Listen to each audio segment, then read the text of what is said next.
You all know Gentleshaw's wildlife sanctuary. Jen is here, and she's obviously going to be very much affected by any development, either the Bloor or the Belway development.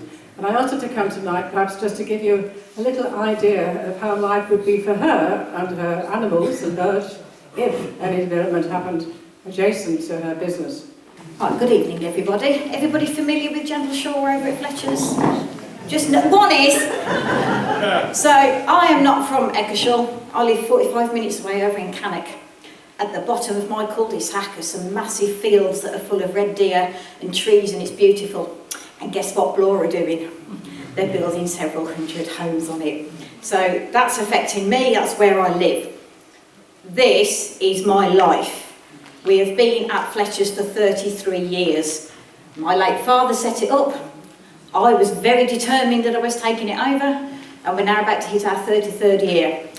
I can't tell you how badly this is going to affect us because we don't know.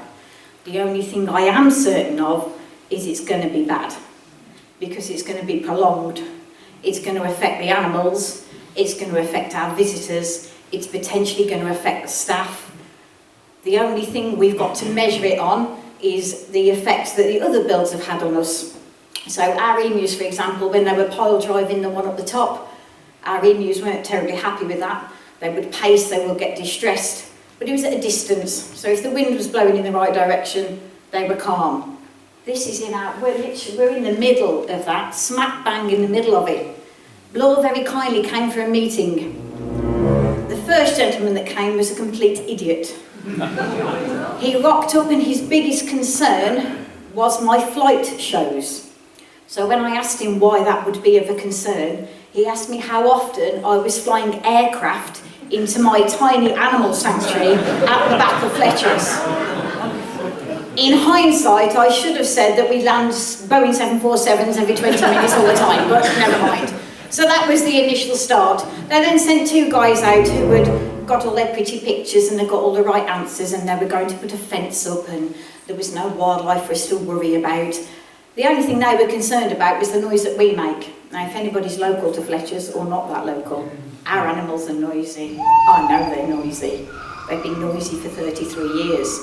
So not only have we got the stress of how this is going to affect our animals while the builds are going on, we've then also got the stress of, are visitors really going to want to come and pay their fiver to look at our rescued animals and help our charity survive when they can't get through the roads, when there's a construction noise morning, noon and night? It's going to put visitors off.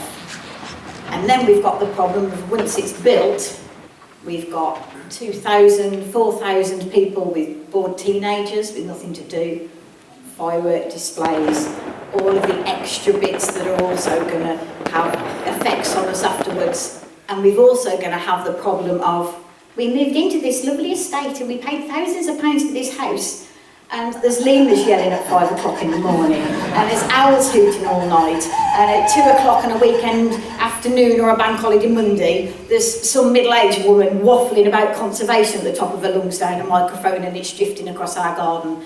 So for us, this isn't a just now problem, it's the 10 years while they're building it problem, and then it's a can we cope after that? I don't know whether we can or not. But I know we keep harping on about letters and emails, and I've done mine, can I just say, to the gentleman who's eyeballing everybody. I've done mine, and we've shared it on our Facebook page, and all our relatives and our friends, because everybody knows what the sanctuary means to me, and to our little team of volunteers. We've got Amber, stick your hand up, Amber.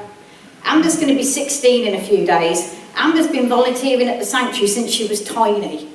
People have grown up with us. We've been there a long, long time. So if you haven't done your letter, and you were thinking perhaps you couldn't be bothered, pop home tonight, pour yourself a small gin, a little drop of tonic so you don't write too silly, and just write your letter. It hasn't got to be complicated. They keep telling us the area around us is sterile of wildlife. It's not bloody true.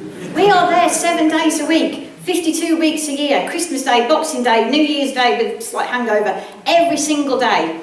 We've seen the animals. We watch the hedgehogs. We've seen the foxes. We've watched the peregrine come over. We've got Barry the red kite, who apparently only passes over. Well, he only passed over with his girlfriend the other day. There is wildlife there, it is affecting them, and this fragmented, we're going to put little bits of green grass here and there through the estate, that's not replacing the habitat that's about to go. It's going to wipe it out completely. We treat the wild injured birds of prey in the area, we release them back where they come from. We spent tonight listening to the wild tawny owls yelling across the trees. We know it's there, so you can't tell me we've done studies and there isn't, because there is, and we're there to see it. So please write your letters, do your emails, object as much as you can. Like the lady said, the smaller ones, okay, maybe we need to think about, perhaps we don't need to be so worried, but we're completely surrounded. This is hundreds and hundreds of homes. And we asked the Bloor guys if there was any way they could possibly consider building at the top end, up on the main road, to start with, which would give us time for our animals to perhaps acclimatise to the noise. And they said no. Denied. We'll start at both ends. So straight away, both ends of the field they're going to start work on. So we're trapped. We can't get away from it. And unless any of you lot have got some sort of bunker where you can fit 150 rescued animals, including monkeys and emus, where they can hide for the next 10 years, then we really need to fight this with absolutely everything that we have got.